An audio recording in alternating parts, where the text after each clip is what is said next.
오늘 8.15 남북 평화통일기원 연합협회 및 강연회에서 강연할 수 있는 기회 가지게 된 것을 큰 영광으로 생각합니다. 그리고 우리 박상규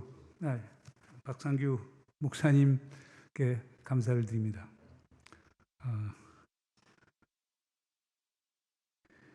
오늘 그 평화통일에 관한 말씀을 드리려고 하는데, 이 문제를 제가 오랫동안 이제 보면서 느낀 거는, 사실상 통일이 되면은요, 평화가 오는 거거든요. 전쟁이 없고. 통일이 되면 전쟁은 국가와 국가 사이의 분쟁을 전쟁이라고 하는 거니까, 남과 북이 하나가 되면 사실상 전쟁은 없어지는 거거든요.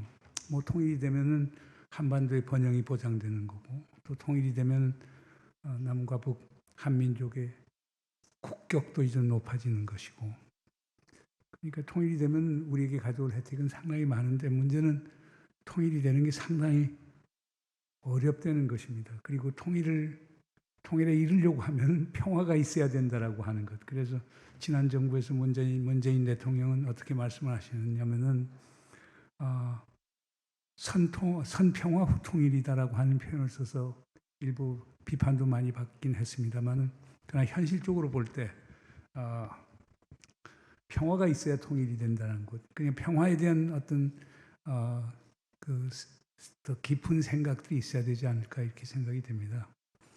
우리가 평화라고 하는 것은 뭐 여러 가지 개념이 있습니다만은 전쟁이 없는 상태를 얘기하는데요. 하나는 소위 소국적 평화라고 하는 개념이 있습니다. 소국적 평화라고 하는 것은 전쟁 발발을 막는 겁니다. 전쟁 발발을 막는 것은 가령 뭐 군사적 억지력을 통해서 막을 수 있는 거거든요. 군사적 억지력이 약하게 되면 동맹을 통해서 막는 건데, 지금 우리가 생각하는, 또 우리 많은 이제 보수적인 분들이 생각하는 통일의 개념은 그런 소국적 개념의 통일이죠.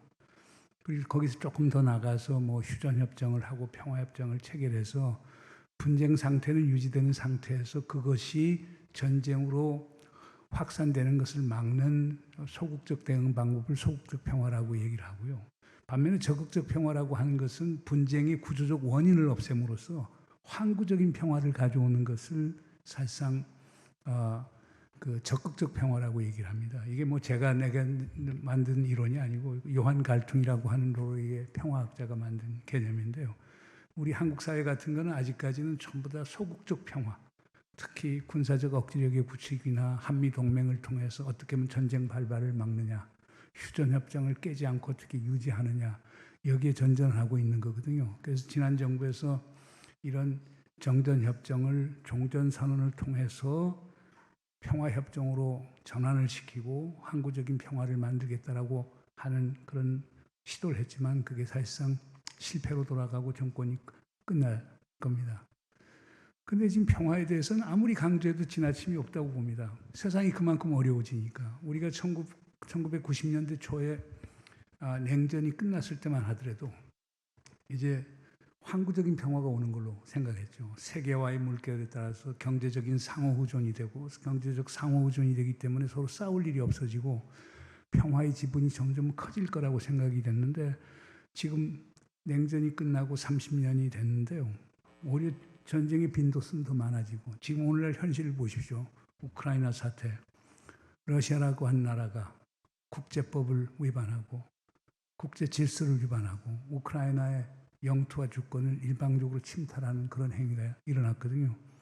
더 심각한 문제는 그런 불법적이고 야만적 행동을 했는데도 불구하고 유엔도 아무 역할을 하지 못하고, 그리고 과거에 미국이 이런 분쟁이 있으면 항상 미국이 개입해서 중재 역할을 하는데, 미국이 우크라이나 편을 들다 보니까 중재를 할 수 없는 상황이 됐고, 유럽 국가들도 전부 다 우크라이나하고 한 편이 됐기 때문에 그 역할을 못하는 거예요. 중국이 그 역할을 하려고 하니까 사실 미국이 입장에서는 불편하니까 그것을 마치 러시아 편을 드는 것처럼 하니까 중국도 나설 수가 없는 거고, 그러니까 요즘 중재를 한다는 국가들이 이스라엘, 터키, 인도네시아 이런 국가들이 나서고 있거든요. 그러면서 전쟁이 계속 지속이 되는 거예요. 그러면서 무고한 인명들만 엄청나게 생겨나가고 있거든요. 그리고 더 큰 문제는 우크라이나 사태가 이게 잘 통제가 되지 않으면은 그리고 여기에 미국이나 나토가 직접적 군사 개입을 하게 되면은 푸틴이 이미 엄포를 놓은 게 있거든요. 나는 핵무기를 사용할 수도 있다. 특히 전술핵을 사용할 수 있다. 그러면 우크라이나 전쟁이라는 게 재래식 전쟁에서 핵 전쟁으로 에스컬레이션, 확산될 가능성이 상당히 많아지는 상황이 오는 거거든요. 그러니까 이게 상당히 이제 걱정이 되는 부분이고, 또 우리 동북아에서는 상황이 더 어려워지고 있죠. 지금 북한 같은 경우는 우크라이나 사태를 보면서 우리가 핵을 포기하면 우크라이나와 같은 운명을 당할 것 아니냐. 우리가 핵을 포기한다고 하면 미국이 우리에 대해서 일방적인 공격을 해올 것 아니냐 하는 우려감도 있고, 그다음 우크라이나 같은 경우는 1994년에 부다페스트 양해각서라는 걸 채택해서 러시아와 영국과 미국이 우크라이나의 주권과 영토를 보장해 주는 조건으로 우크라이나는 소련 핵무기를 그때 한 950기 정도 갖고 있었는데 이것을 결국에 포기하겠다고 했거든요. 그러나 결국 지금 2022년 2월에 러시아는 이 양해각서를 무시하고 결국에 우크라이나의 영토와 주권을 이제 침탈하는 이런 현상이 생겼거든요. 그러니까 북의 입장에서도 보면은 이게 결국에 우크라이나 같이 되지 않으려고 하면 우리도 핵을 계속 가져야 된다라고 하는 강한 의지를 갖고 있기 때문에, 그리고 소극적이 아니고 더 적극적으로 나와야 되겠다. 또 그러면서 또 이제 중국, 러시아가 미국 각을 세우니까 북한 입장에서는 중국, 러시아하고 같이 감으로써 새로운 북방 삼각 동맹 관계를 만들게 되면 생존의 공간이 너무 넓어지는 것 아니냐, 이런 생각을 하는 것 같습니다. 그러니까 한반도 상황은 상당히 어려워지는 거죠. 그러니까 지금 금년 들어서 벌써 탄도미사일 18차례씩 시험 발사 지금 했죠. 그리고 지금 제일 걱정하는 게 7차 핵실험을 언제 하느냐. 지금 우리가 다 뭐 미국의 정보당국이나 한국의 정보당국에서는 7차 핵실험을 한 준비가 다 돼 있다고 보는 거거든요. 단 이제 좀 홍수가 나고 이렇게 해서 3호갱도 하고 4호갱도 지금 그 붕괴 위험이 있고 하니까 그걸 보수 작업을 하면서 지금 지연이 된다고 얘기를 하는 겁니다. 그러니까 지금 7차 핵실험을 어떤 핵실험을 하겠느냐. 뭐 어떤 분들은 3호갱도를 이용해서 전술핵 실험을, 파괴력이 적은 전술핵 실험을 할 거라는 사람들도 있고, 어떤 사람들은 4호갱도를 이용해서 수소폭탄을 실험할 수도 있다라고 하는데, 뭐 그렇게 되면 상황이 상당히 어려워지는 거죠. 그럼 뭐 이제 윤석열 정부에서는 지금 하는 게 뭐냐? 북한이 이제 핵무장력에 대응하려고 하면 우리는 삼축 체제를 갖춰야 된다.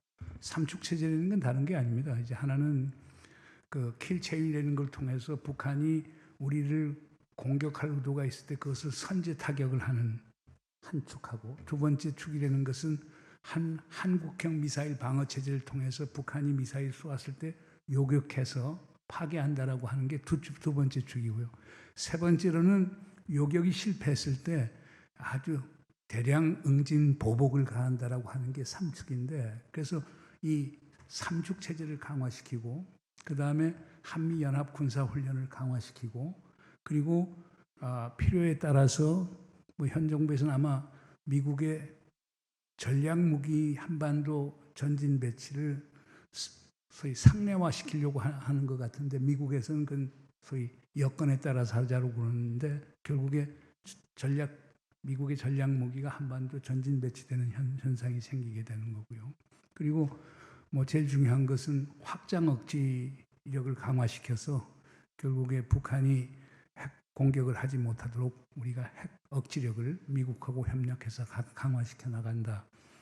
지금 이런 식으로 대응을 하고 있거든요. 그러니까 거기에다가 이제 현 정부 들어와서는 이제 일부 시민단체에서 북한의 이제 전단지 포함해서 이제 삐라들 살포를 하고 있는데, 김여정 부부장이 뭐 아주 공식적으로 방역대책회의에서 결국에 그것은 우리에 대한 적대행위고 그거에 대한 소위 보복과 응징이 있을 거라고 하는 것을 이제 명료화했기 때문에, 그거는 2020년 6월 4일 김여정이 했던 담화, 그 담화 결과로 그해 6월 19일 날 개성 연락사무소를 파기를 시키지 않았습니까?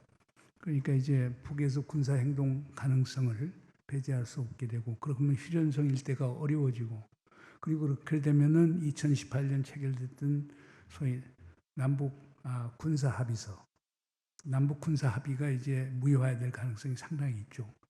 그러나 그때 체결했던 남북 군사 합의 덕에 비무장지대에서 군사 충돌이 일어나지 않았고 서해에서 군사적 충돌이 일어나지 않았던 건 우리가 부인할 수가 없거든요. 그러니까 그 2018년 9월에 채택한 남북 군사 합의라고 하는 게 상당히 의미가 있는 것인데, 그럼 그 과정 속에서 그게 이제 와해돼 버리고, 그러면 비무장지대와 소위 서해에서 군사적 대결 가능성이 상당히 많아진다는 걸 얘기를 하는 겁니다.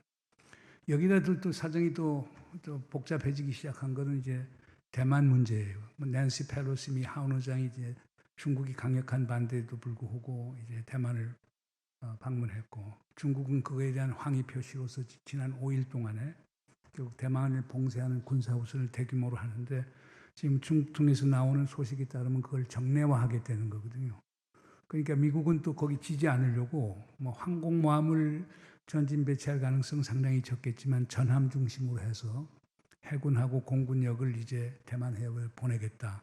만약 여기에서 미국하고 중국이 그 게임 오브 치킨, 그 게임 치킨 게임처럼 해서 이제 강대 강으로 나간다면 거기에서 이제 군사적 충돌 가능성을 배제할 수 없겠죠. 그러면 당장 주한 미군이 그쪽에 동원될 가능성도 있고, 그것뿐만 아니고 또 필요하다면 이제 한국 해군이나 공군을 이제 참여해달라고 요청할 가능성이 있기 때문에, 그러면 대만 해협에 또 우리 한국이 개입될 가능성이 상당히 많아지거든요. 그렇게 되면 이제 중국은 북한하고 또 협력을 강조하겠죠.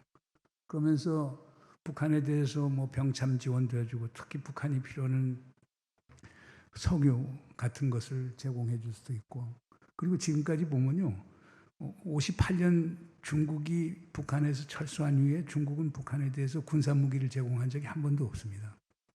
그러니까 엄격한 의미에서 중국하고 북한은 군사 동맹이라고 볼 수가 없습니다. 그러나 이제 중국이 이제 북한에 대해서 이제 무기를 제공하고 병참 지원을 해주고 석유 지원을 해준다라고 하면 한반도 상황이 상당히 달라질 수도 있는 거거든요. 이렇게 어려운 상황에 있는데 지금 불행하게도 지금 현 정부에서는 강경 일변도로 나가고 있거든요. 강대 강으로 나가고 있습니다. 그래서 뭐 그 과정에서 과거 소위 진보 정부가 했던 것들을 전부 다 부인하고 있는데, 저는 그게 그렇게 옳은 방법은 아니지 않느냐. 그래서 제가 지금 오늘 말씀드릴 거는 여기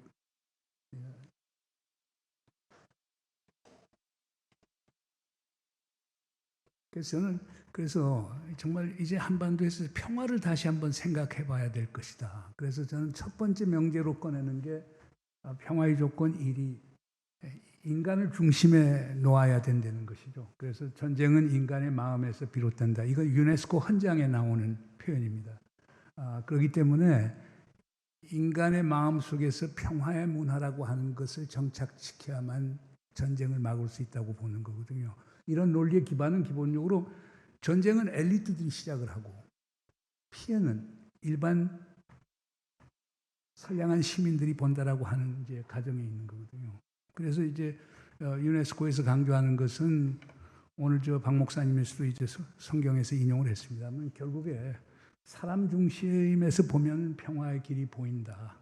그리고 자꾸 사람들은 평화라고 하는 걸 무슨 사치처럼 생각하는데, 저는 평화야말로 인간의 가장 중요한 베이직 휴먼 니드, 인간의 가장 기본적인 욕구라고 저는 봅니다.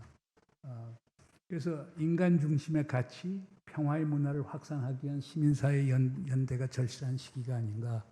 그래서 이건 박 목사님께서도 말씀하셨는데, 아마 오늘 이 연합예배의 의미도 거기에 있지 않은가 생각이 됩니다. 그래서 인간을 중심에 놓고 전쟁과 평화를 보면은 답이 보이는데, 엘리트들이 생각하는 것은 그렇게 보지 않는 데서 지금 문제가 있는 것 아니냐라고 생각을 하게 됩니다. 두 번째 한반도 평화의 조건을 저는 이런 표현을 써봅니다. 평화를 원하면 전쟁이 아니라 평화를 준비하라고 하는 건데요. 요건 우리가 잘 아는 거죠. 평화를 원하면 전쟁을 준비하라. 그게 폴리비우스 베게티우스라고 하는 로마의 역사가가 한 유명한 명언입니다. 그걸 이제 칼 폰 클라우비치라고 하는 독일의 유명한 군사 전략가가 이것을 체계화시켰죠. 그 이유는 간단한 겁니다. 유럽 같은 데는 사실 로마 제국 이후에 특히 중세를 거치면서 전쟁이 일상이었고 평화는 천년기념물 같았어요. 평화는 존재하지 않았어요. 매일이 전쟁이었으니까 30년 전쟁, 100년 전쟁, 유럽의 역사를 보세요. 그러니까 유럽의 역사 속에서는 평화는 상당히 드문 겁니다. 그럼 그런 상황에서는 어떻게 해야 되십니까? 평화를 원하면 전쟁을 준비할 수밖에 없는 거거든요. 그러니까 평화를 원하면 전쟁을 준비하라고 하는 것은 지극히 유럽적 사고방식이고 과거 유럽, 중세 유럽의 그 개념적 발상이라고 얘기할 수 있는 거거든요. 그런데 문제는 이게 지금 남북 한간이 지금 똑같은 현상이 생기는 건데 우리가 평화를 위하면 전쟁을 준비하라. 전쟁을 준비하려면 군비를 증강시켜야 무기 체계를 확대해야 될 거고 소위 아주 공세적인 전략 전술을 구축을 해야 될 거예요. 그러면 상대방도 똑같이 군비를 증강하고 무기를 확충하고 그리고 공세적인 전략 전술을 펴게 되는 거예요. 한 예를 들죠. 자, 윤석열 정부에서 얘기하는 게 그 선제 타격을 많이 얘기했어요. 북한이 선제 타격이 징후가 보이면 북한이 우리를 공격할 징후가 보이면 우리는 즉각적인 선제 타격을 하겠다. 대선 기간에도 크게 나오고 그러는데 그러니까 북한에서 갑자기 교리가 바뀌었어요. 북한이 핵무기를 가지는 이유가 미국이 핵 공격에 대비하기 위한 최소한의 핵 억제라고 얘기했어요. 핵은 소위 세컨드 스트라이크.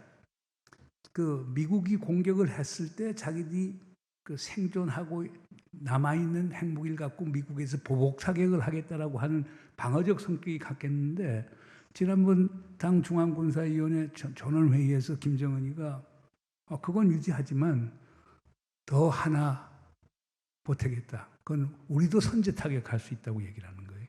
그러면서 전술 핵무기를 전선에 배치할 거에 대한 구체적인 지침을 내렸단 말이에요.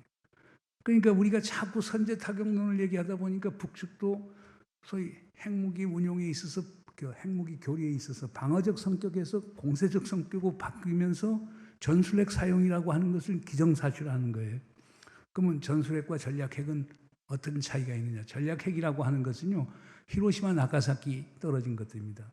그러니까 군사적 목표나 민간 목표를 구분하지 않고 적으로 하여금 전쟁을 할 수 있는 의지를 소멸케 하는 그러한 그 핵무기 사용을 얘기합니다. 그러니까 보통 150km 이상 되는 상당히 파괴력이 큰 핵무기를 사용해서 적의 지휘부, 그 다음에 민간 타겟, 공장 이런 걸 대상으로 하는 거예요. 뭐 히로시마 나가사키가 대표적인 것이죠. 둘 다 신의 복판에 떨어졌습니다. 히로시마에도 히로시마시 복판에, 나가사키도 바로 뭐 거기 미쓰부시 저 공장이 있긴 했지만 신의 나가사키 복판에 떨어졌던 거거든요. 이런 걸 얘기하는 거고 전술핵이라고 하는 것은 여러분 핵배낭이라고 하는 거 기억이 나실 겁니다. 그러니까 그 적의 군사시설, 교량, 도로, 병참 지원 시설 이런 것들 대상으로 해서 군사적 전술적 목적으로 사용하는 핵무기를 전술핵이라고 얘기합니다. 그러니까 파괴력이 적죠. 그러니까 보통 1킬로톤에서 뭐 최대한 가야 8에서 9킬로톤 정도 되는 건데 그러나 그것도 엄청난 파괴력을 가진 거죠. 가령 뭐 히로시마 15킬로톤짜리 떨어졌는데 당장 6만 5천 명이 즉사를 하고 그해 말까지 12만 명이 사망을 했으니까 우리가 말하는 전술과 전략핵이 구분이 되는 건 상당히 어려워지는 건데 하여간 북한이 요즘은 전술핵을 공세적으로 쓰겠다라고 하는 게 우리가 선제 타격론을 주장하고 나니까 그게 나오는 거예요. 그 다음에 그렇기 때문에 저는 우리가 왜 그 북한하고 이제 뭐 종전선언도 얘기하고 평화체제도 얘기하고 하느냐라고 하는 것은 그리고 남북한간 간에 이제 군비 통제 같은 것도 실시하도록 하고 하는 것들이라고 하는 게 결국에 뭐냐? 평화를 원하면 평화를 준비해야 되지. 그 평화를 원하면 전쟁을 준비한다고 할 때 남북한 관계는 더 악화가 될 수 있다라고 하는 그런 점에서 이 주장을 하는 거고요. 세 번째 조건은 역지사지가 평화의 기본이라는 겁니다. 우리가 그 지피지기는 백전백태라고 하는 얘기를 이제 그 손자병법 모공편에 나와서 얘기를 하는 건데요. 근데 아는 것, 지피지기도 중요하지만 더 중요한 거는 입장을 바꿔서 생각해 보는 게 더 중요하지 않느냐. 그게 리프킨 같은 사람이 얘기하는 일종의 그 공감이라는 게 엠패스의 문제인데요. 그러니까 남과 북이 서로 입장 바꿔서 생각해서 서로 공감대가 구축이 될 때 평화가 가능한 것 아닌가 생각이 됩니다. 그러니까 뭐 대표적인 게 지금 뭐 미국, 북한 문제도 그렇지만 뭐 중국, 러시아 문제가 다 공통적인 문제점이 뭐냐? 미국 워싱턴 정가에서 이들 국가를 악마화시키는 데 문제가 있는 거거든요. 그러니까 그들의 입장에서 그들이 왜 그런 행동하는가, 그들의 의도가 뭔가를 보는 게 아니고 미국의 시각에서 그들의 행태와 의도를 재단해서 미국식으로 해석을 하는 겁니다. 그래서 제가 그 윌리엄 페리 박사가 1999년에 김대중 대통령 계셨을 때 상당히 그때 이제 북미 관계가 어려웠죠. 1998년 8월 31일 날 대포동 1호 미사일 북한에서 이제 시험 발사하고 그 다음에 금창리라고 하는 데서 뭐 비밀 핵시설이 있다 뭐 이렇게 해서 상당히 한반도 상황이 어려웠습니다. 김대중 대통령께서는 이제 햇볕 정책을 통해서 북한하고 대화를 하려고 그러는데 상황이 그렇게 됐는데 그때 이제 그 클린턴 행정부 1기에서 국방장관을 했던 윌리엄 페리를 그 클린턴 대통령이 대북 고위 정책조정관으로 임명을 합니다. 그래서 페리 장관이 평양을 3번을 다녀왔습니다. 그 갔다 오셔서 우리 대통령 앞에도 직접 그때 김대중 대통령께서 직접 말씀을 하셨는데 자기가 배운 교훈이 하나 있다. 평양을 가서 그 사람들하고 얘기를 해보니까 평양을 우리식으로 해석하지 말고 그들이 생각하는 방식에서 생각을 하면 상당히 이해에 도움이 되더라.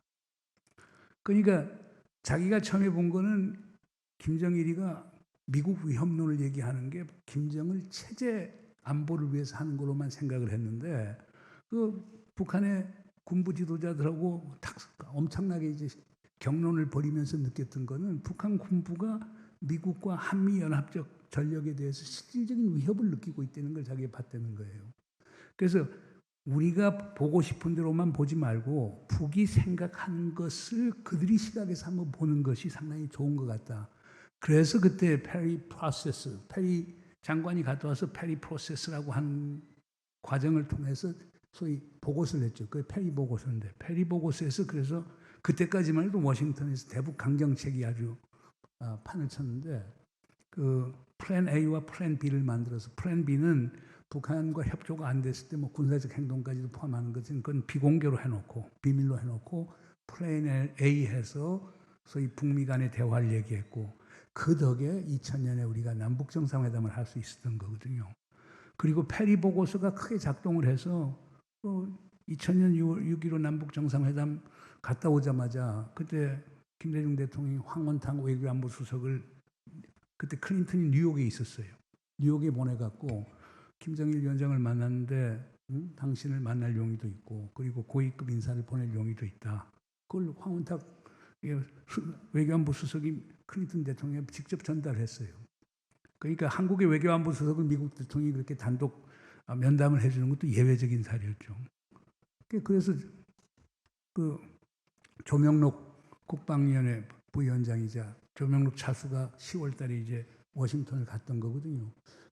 그런 점에서 보면은 그 북한을 일방적으로 악마화하는 것보다는 북한의 입장을 북한의 시각에서 한번 보고 그렇다고 그걸 만약 수용하면은 그게 한때 뭐 상당히 그 보수 쪽에서 비판했던 내재적 접근이 되겠죠. 뭐 송도일 선생 같은 분을 이제 내재적 접근파라고 이렇게 비판하고 그랬는데 내재적 접근이 아니고 북한의 입장을 그 입장에서 보고 우리의 국익에 맞춰갖고 재해석하고 대화 협상의 기회를 만드는 이런 자세가 필요하다고 저는 봅니다. 네 번째 보는 건 실사구시 자세가 그 평화를 가져올 수 있다고 보는 겁니다. 그러니까 이건 뭐 실사구시라는 건 우리 뭐 실학파의 가장 중요한 이제 그 가르침인데요. 그러니까 현실적으로 파악해야 된다 이거예요. 요건 뭐 간단하게 얘기하면 이겁니다. 이게 뭐냐면 자 지금 북한이 핵시설 갖고 있죠. 핵물질 갖고 있죠. 그것도 프로토늄하고 고농축 우라늄 다 같이 갖고 있죠. 그다음 핵무기 갖고 있죠. 지금 적게는 뭐 20개에서 많게는 40에서 50개까지 갖고 있는 걸 보고 있거든요. 그 다음에 뭐 탄도미사일들, 뭐 대륙 ICBM, 화성 14형 같은 대륙간 탄도미사일부터 시작해서 그 다음에 중거리 탄도미사일 갖고 있죠. 다양한 형태의 단거리 탄도미사일 갖고 있죠. 잠수함 발사 탄도미사일 갖고 있고 그 다음 북한이 6번째까지 핵실험을 했단 말입니다. 그리고 지금 북한에서 주장하는 건 우리가 핵을 소형화, 경량화시켰고 다종화, 즉 핵탄두, 그러니까 원자탄 플러스 원자탄 증폭탄 그리고 더 나아가서는 수소폭탄까지 갖고 있다고 지금 주장을 하는 거예요. 그건 현실이에요. 지금 국제사가 다 인정해요. 그런데 북한 보고 핵을 포기하지 않으면 대화도 없다? 핵을 다 포기하면 북한 경제 밝은 미래를 보장하겠다? 북이 그 수용을 하겠습니까? 그 CBID라고 해서 완전한 검증 가능한 불가역적인 비핵화를 지금 들고 나오는데 어저께 유엔 사무총장 와서 우리 윤석열 대통령 만나서 또 똑같은 얘기하는데 아니 지난 트럼프 행정부 때 이미 바이든 행정부도 그 용어 잘 안 써요. CBID는 현실적으로 가능하지 않으니까. 그런데 지금 우리는 북한한테 일방적으로 하는 거예요. 가령 우리가 2019년 2월 28일 날 트럼프하고 김정은이가 이제 하노이에서 2차 북미 정상회담 했을 때 왜 판이 깨졌느냐. 그때 김정은은 절실했었어요. 김정은 결국 지금 북의 노선은 아버지 김정일 때는 선군 정치가 그 지도 이념이었어요. 지금은 인민대중 제일주의예요. 애민이라고 노동신문 보시면은요, 애민이라는 단어가 매일 빠지는 날이 없어요. 그럼 북한 경제를 살려야 될 거 아닙니까? 그러니까 김정은이가 어떤 제안을 했느냐면 트럼프한테 자, 우리가 영변에 있는 모든 핵시설을 완전히 영구적으로 폐기하겠다. 그러면 영변에 있는 핵시설이 어떤 뭐 조선일보 같은 데는 뭐 북한 핵 능력의 10%밖에 안 된다는데 그건 제가 볼 땐 동의하기 어려워요. 미국에서 가장 보수적인 사람이 보더라도 북한 핵 능력의 한 50%로 봐요. 그 스탠포드 대학에 있는 직프리드 해커 박사 같은 사람은 그 양반이 유일하게 영변 핵시설을 5번을 다녀온 사람이에요. 그 양반이 미국의 핵무기를 제조하는 로스 알라모스 연구소 소장을 12년을 한 사람이니까 누구보다 잘 아는 사람이에요. 이 양반은 60에서 70%까지 봐요. 왜냐하면 영변에 있는 게 오메가짜리 원자로 있죠. 연료 생산 공장이 있죠. 방사화학 재처리해서 플루토늄 만들어내는 공장이 있죠. 그 다음 삼중수소 실험실이 있는데 그 삼중수소 갖고서 수소폭탄 만드는 거예요. 그리고 고농축 우라늄 시설이 다 있단 말이에요. 영변에만 그 건물이 475개나 있습니다. 그리고 북한의 제일 핵심 시설, 그 미국의 로스알라모스 연구소 같은 핵무기 제조하는 연구소가 북한 핵무기 연구소인데 그것도 영변에 있어요. 그러니까 영변은 핵시설을 완전히 영구적으로 검증 가능하게 폐기한다라고 하는 것은 엄청난 혜택을 가져오는 거예요. 그러나 그 반대급부로 김정은이가 요구한 건 그렇게 큰 게 아니었어요. 김정은이가 요구한 건 2016년 10월 이후에 유엔 안보리가 가한 그 5개의 제재 결의안, 그 제재 결의안 중에서도 북한의 민간 경제와 민생과 관련된 것들을 부분 제재를 해제해달라는 거였어요. 그러면 그 결국에 뭐 섬유 제품 수출 허용해달라, 수산물 수출 허용해달라, 석탄 수출 허용해달라, 철광석 수출 허용해달라. 그리고 지금 그 정제유하고 원유 그 수입하는 것을 지금 상한선을 정했는데 그걸 조금 더 올려달라. 이 정도였어요. 그런데 그것을 결국에 트럼프가 안 받지 않았습니까? 트럼프가 내건 조건은 북한이 갖고 있는 핵무기, 화생무기, 미사일 이걸 모두 선제적으로 폐기를 하면은 그럼 북한 경제 밝은 미래를 보장하겠다는 이런 약속을 딱 한 거예요. 그건 너무나 비현실적인 거예요. 물론 트럼프는 국내 정치적 이유 때문에 빅딜을 제시해서 노딜로 갔죠. 그게 워싱턴에서는 자기들이 더 유리하다고 본 건데 그러나 김정은 입장에서는 엄청나게 생각해. 북한에서 자기들이 핵무기를 이런 식으로 폐기하겠다고 해서 나온 건 처음 있는 거예요.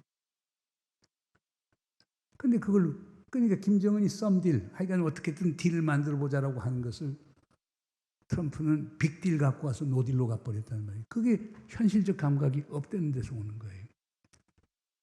근데 재미있는 거는 지금 한국에서 보수적인 사고를 하시는 많은 분들이 지금 그렇게 생각해요.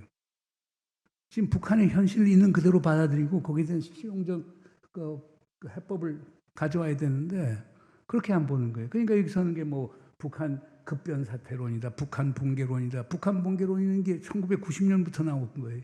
지금 30년이 넘었어요. 그리고 정권이 바뀔 때마다 94년에 김일성 죽고 김정일 나오니까 북한 곧 망한다고 했고, 그 다음에 2011년에 이제 김정일 죽고 이제 김정은 되니까 뭐 2, 3년 이내 망한다. 망하지 않았지 않습니까?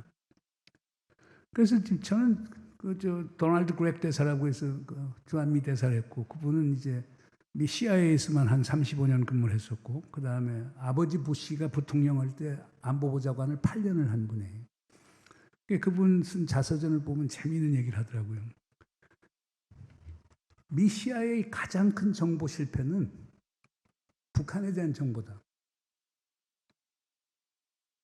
이유는 뭐냐? 북한을 현실적인 감각을 갖고 보지 않는다는 거예요. 랭글리 팍, CIA는 랭글리 팍의 데스크에 앉아갖고 냉전적 사고에 의해서 일방적으로 해석하는 데서 문제가 생긴다고 보는 거거든요. 그러다 보면 어떤 현상이 생기느냐?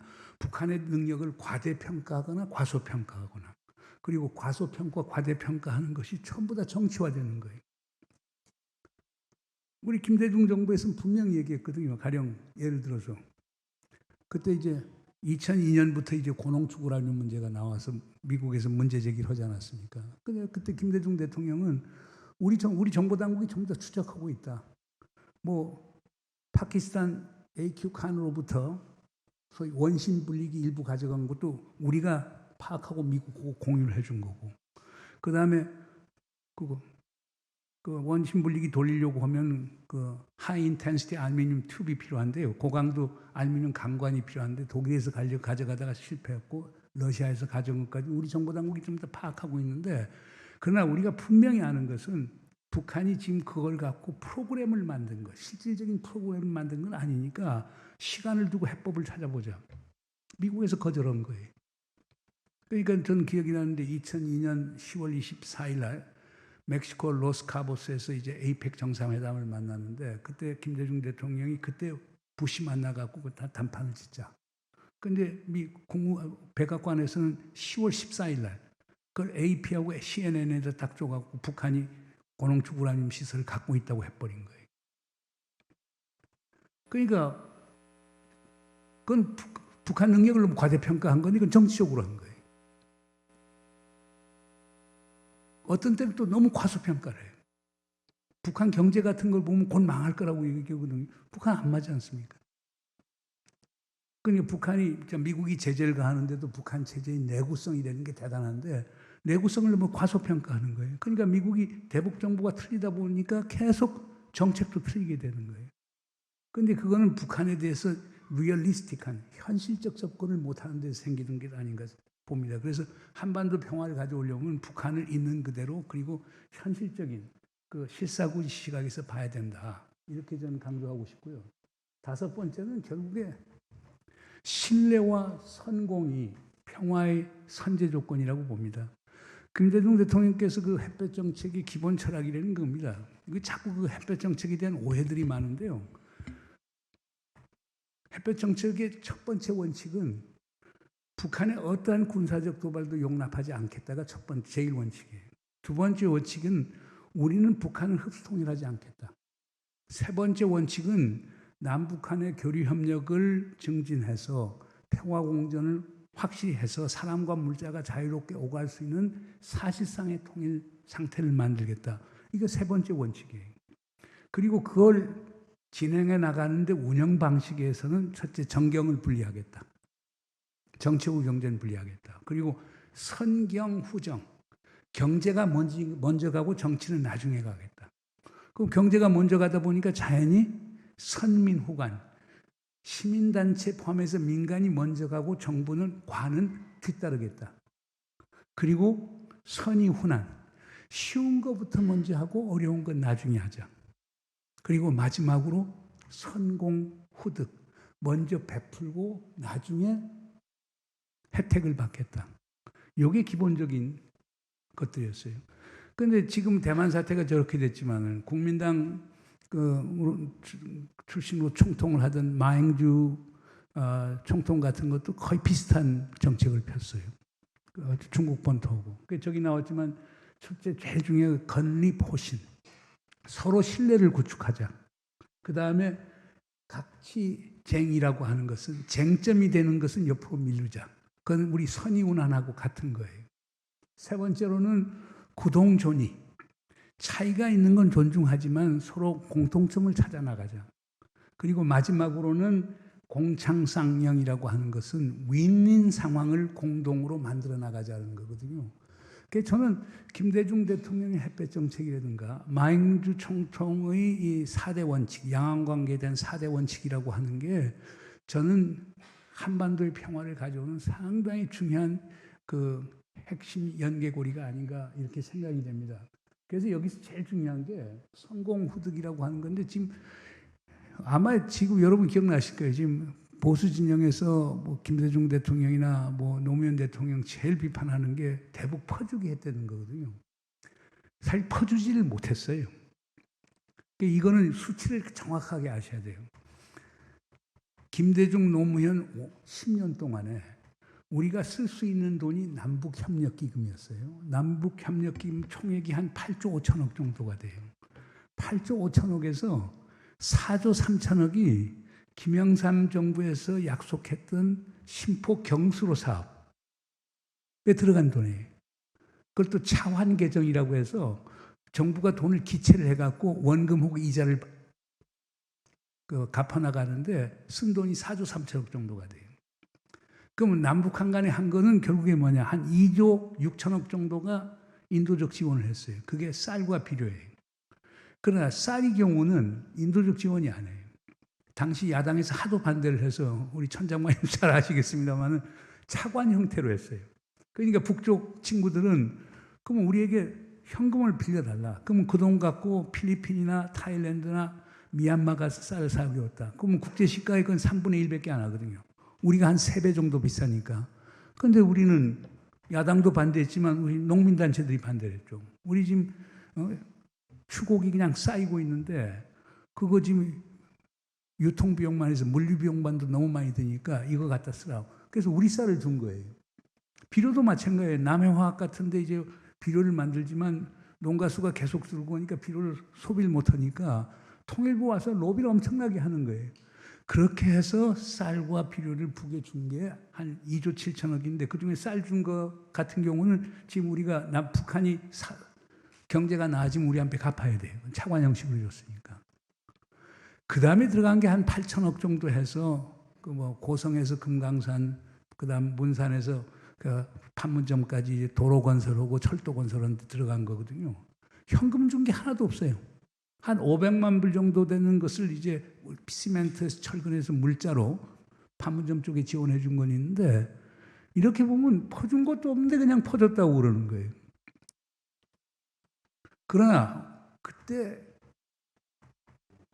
인도적 지원을 그렇게 하고 그 다음 개성공단에 우리가 역점을 두고 이렇게 함으로써 결국에 북의 입장에서는 상당히 좋았죠. 지금 지난 정부에서도 제일 어려웠던 게 제가 판문점 정상회담에서도 갔었고 그 다음에 2018년 9월 평양 정상회도 갔었을 때 그 통일전선부 친구들이 저한테 부탁을 하더라고요. 이 경제 부분에 대해서 약속한 거는 꼭 지켜달라. 안 그러면은 우리 원수님이 지금 체면을 잃게 된다. 근데 우리 아무것도 못했거든요. 심지어 우리가 개성공단 입주자 대표들 현지 일시 방문해서 시설 점검하는 것조차도 못했거든요. 박 목사님도 아까도 지적을 했습니다만 남북 기도문에도 나왔습니다만 금강산 개별 관광은 유엔 안보리 제재 결의안 위반이 아니거든요. 그건 못했어요. 하물며 2019년 1월까지 우리가 북에다 주기로 하는 타미플루 결국 못 주지 않았습니까? 그러니까 문재인 정부 5년 동안에 북에 준 건 하나도 없는 거예요. 그런데 우리가 2018년 9월 평양 가서 얼마나 대접을 받았어요. 심지어 김정은이가 특별기를 내줘갖고 우리 백두산까지 갔다 오지 않았습니까? 그때 뭐 이재용 부회장, 최태원 회장, 구광모 회장 저랑 뭐 같이 가고 그러는데 저한테 묻더라고요. 이 사람들이 이렇게 극진히 대접하는데 서울 내려오면 우리가 어떻게 해줘야 됩니까? 그러면서 우리가 하나도 못 해줬으니 북쪽 친구들 우리가 역지사지 입장에서 보면은 그 사람들 상당히 화가 났죠. 그럼 그렇게 보면 김여정이가 2020년 6월 4일 왜 그런 담화, 김여정 담화가 나왔는지 이해할 수가 있는 거거든요. 그래서 그런 점에서 보면은 하여간 우리가 제대로 북에다 먼저 줄 수 있으면은 저는 북도 저는 화답을 한다고 보고 그걸 우리가 밑지른 장사라고 생각하지 말아야 된다고 보는 거죠. 그래서 자꾸 퍼주기 논란은 사실과 다르고 팩트 체크하는 건 사실이 아니고 두 번째로는 퍼주기라고 하는 표현을 쓰지 말고 선공후득이라고 하는 거에서 먼저 베풀고 우리도 도움이 되는 거죠. 북에서 그걸 2007년 14 정상선언에는 그걸 유무상통이라는 표현을 씁니다.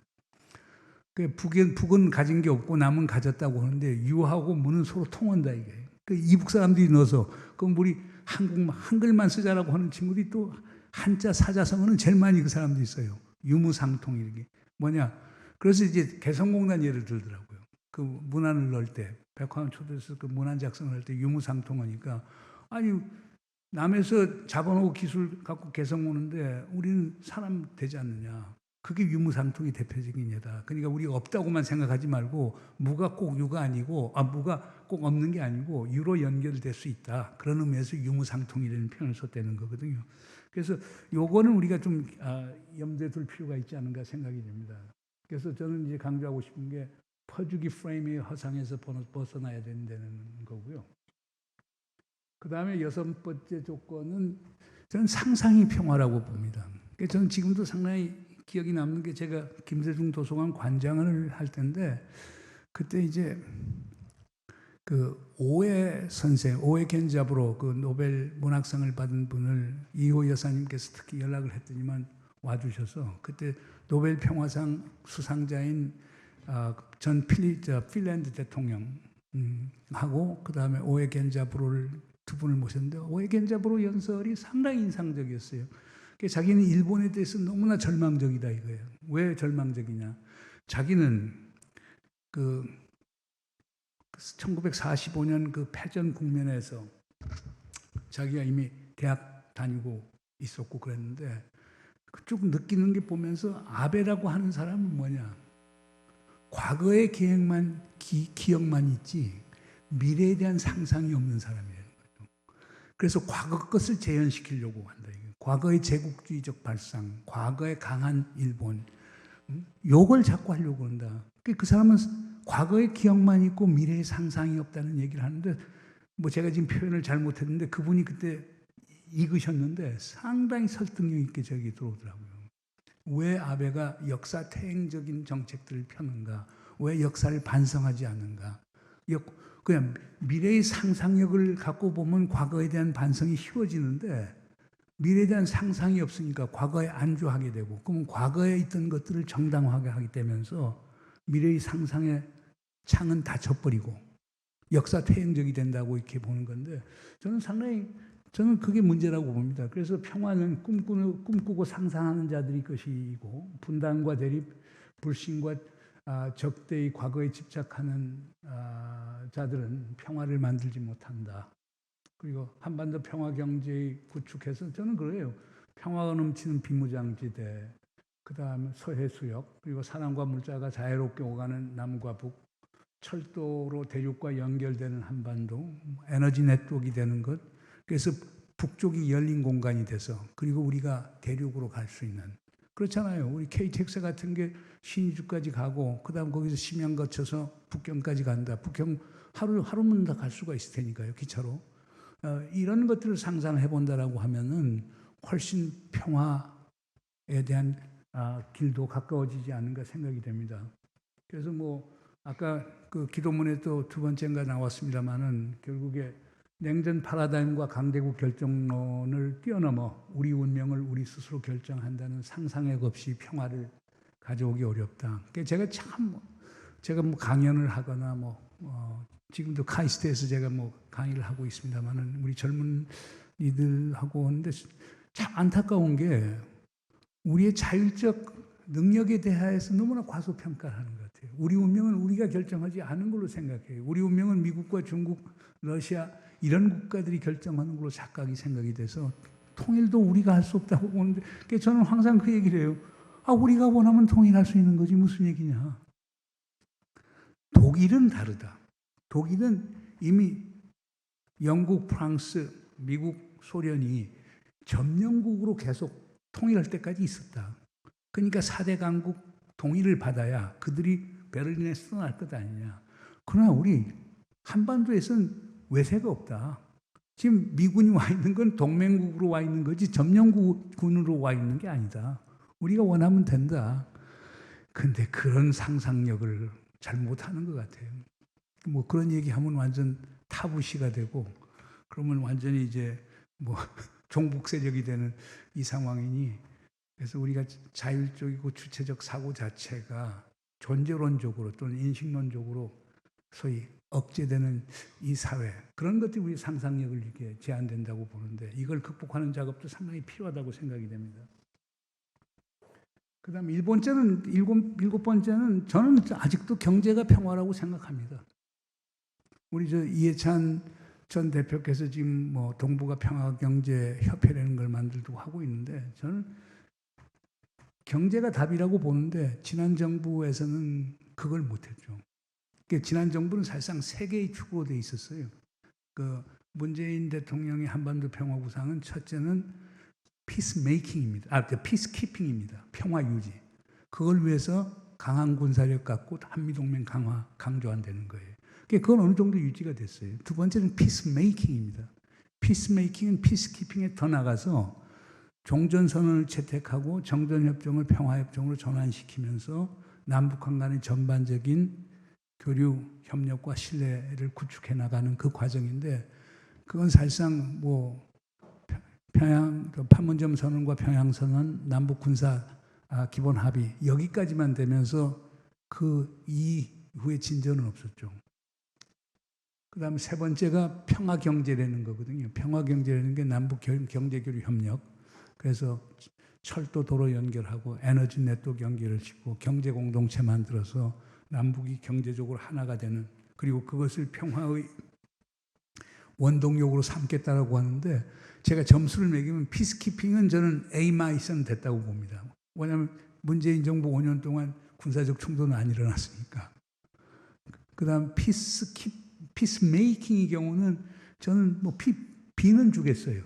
두 개의 정상선언이 나왔고 남북 군사 합의가 나왔으니까 B- 정도 주겠죠. 그러나 평화 경제는 F예요. 유엔 안보리 제재와 미국의 독자 제재 때문에 우리가 아무것도 할 수가 없었거든요.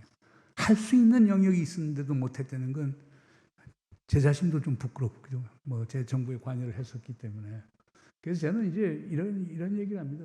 임마누엘 칸트라고 하는 사람이 영구 평화론이라는 책을 보면 상당히 뭐 한 40페이지 정도밖에 안 되는 책인데 참 재미있는 주장을 해요. 그분이 이제 17세기 후반기에 유럽을 살았잖아요. 그때 30년 전쟁, 뭐 종교 전쟁해서 너무나 어려웠을 때거든요. 그 양반이 지금의 칼릴그란드라고 하는 지금 뭐 리투아니아하고 이제 붙어 있는데 거기 지금도 러시아 땅이죠. 러시아 땅인데 과거에는 이제 독일 땅인데 이분이 어떤 영구 평화를 오려면 어떻게 되느냐. 첫 번째는 이분이 주장하는 게 무역하는 국가들끼리는 싸우지 않는다. 그걸 요즘 표현으로 자본주의 평화론이라고 그래요. 이유는 간단한 게 무역을 하는 사람들은 다 돈이 있는 사람들이고 돈이 있는 사람은 정치적 세력들하고 정치 세력들하고 연계가 되어 있기 때문에 그들이 두 국가에서 그들이 핵심 세력이 되면 전쟁이 일어날 가능성이 적다는 거예요. 두 번째는 민주평화죠. 민주평화론이라는 거예요. 공화정끼리는 싸우지 않는다. 똑같은 논리예요. 공화정이 되면은 가령 전제국가 같은 경우는 그 군주가 결정으로 전쟁이 일어나는데 공화정이 되면은 상권 분립이 있고 그러니까 소위 견제와 균형 때문에 함부로 지도자가 전쟁 선언을 못한다 이거예요. 그러니까 공화정끼리는 싸우지 않는다. 그걸 민주평화론이라고 해요. 세 번째 그분 주장하는 건 Pacific Federation, 평화연맹. 그분은 사실 세계 정부를 얘기하는데 세계 정부가 만들면은 전쟁이 일어나지 않는다고 보는 거거든요. 그러면 사실상 그 첫 번째 필요 조건이 무역하는 국가끼리는 싸우지 않는다는 명제인데요. 그걸 보면은 사실상 남북한 간의 경제가 활성화된다고 보세요. 지금처럼 찔끔찔끔 했을 때는 정치적 세력에 의해서 경제 부분이 희생될 수 있지만 경제의 규모가 처지면 지금 미중 간이 마찬가지예요.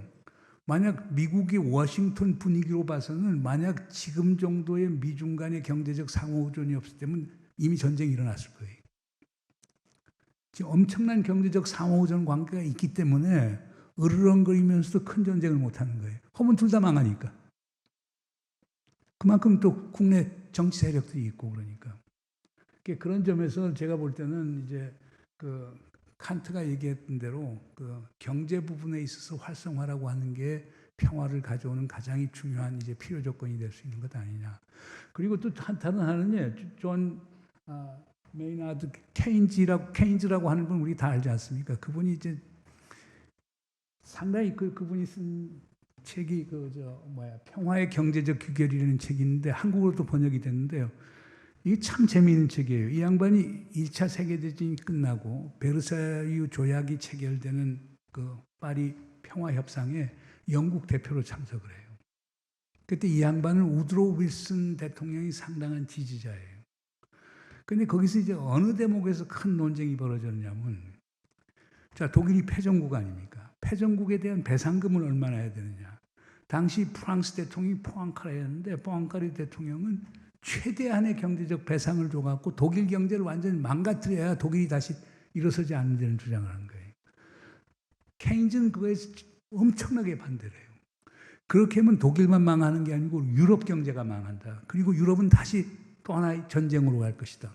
그 예언을 해요. 그러면서 그 베르사유 그 조약 체결과 관련된 파리 평화 협상에 대한 걸 자세히 기록해 놓은 책이 저 책인데요.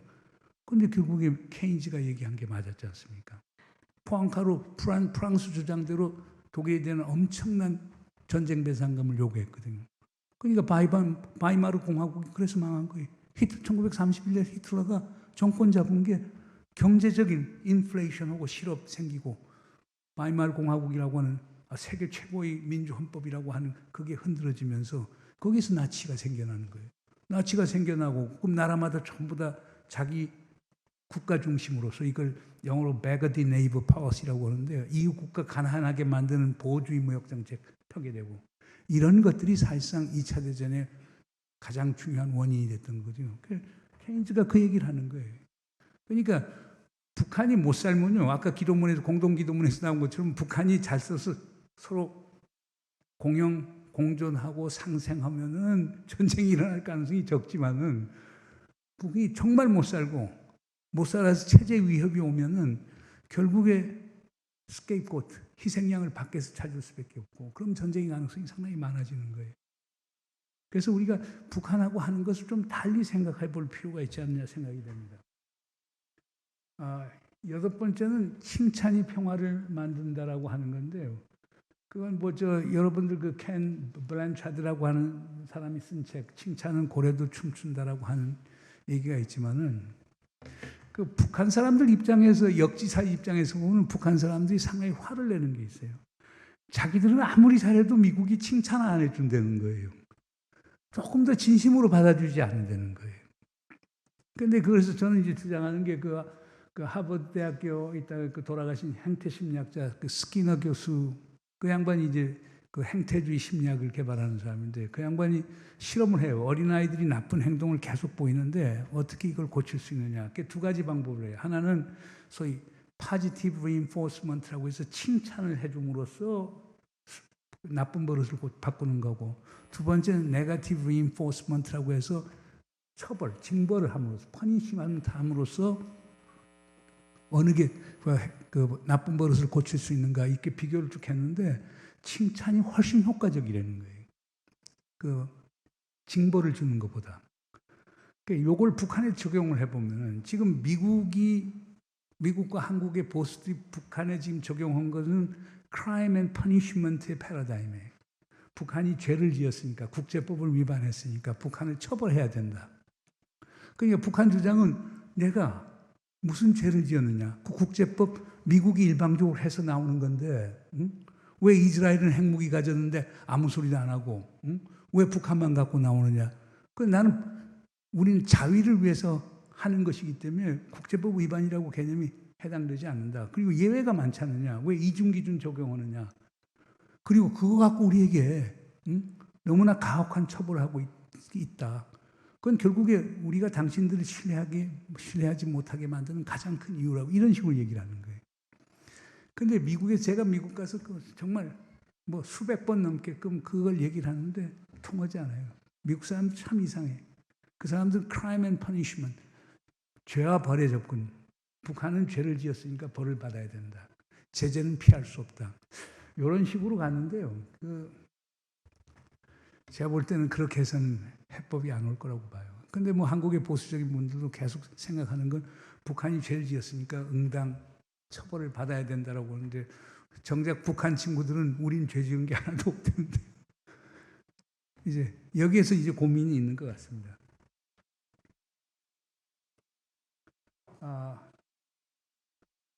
이게 마지막 조건으로 제가 말씀드리고 있는데, 근데 평화는 이 시대의 상식과 순리인데, 그건 아까 기도문에 나온 얘기랑 똑같은 겁니다. 그러니까 70년 넘어 지속되어 전쟁 상태를 끝내는 것이 역사의 순리가 아닌가라고 저는 생각합니다. 그리고 이제 평화를 마련해야 된다는 것이 이 시대를 사는 사람들의 갖는 상식이 아닌가 생각이 됩니다. 너무 오래된 전쟁입니다. 아마 아랍 이스라엘 분쟁이 빼놓고는 이렇게 오래된 전쟁이 이 세상에 없습니다. 그것도 같은 민족끼리. 뭐 아랍하고 이스라엘은 뭐 유대인하고 아랍들 싸움의 이민족 간의 싸움이라고 할 수 있지만 우리는 같은 민족끼리 이렇게 오랫동안 총칼을 겨누고 있는 건 어떻게 보면 수치스러운 일이죠. 그러니까 그걸 끝내야 된다는 건 이 시대를 사는 모든 이들의 상식이 아닌가 생각이 됩니다. 이러한 시대의 상식과 역사의 순리를 따를 때 한반도와 세계의 평화가 가능한 것 아닌가 생각이 됩니다. 그래서 평화를 국가에 임할 수는 없는 일이기 때문에 시민사회가 평화 만들기에 주역이 돼야 된다. 이걸 마지막으로 말씀드리면서 제 강의를 마치도록 하겠습니다. 감사합니다.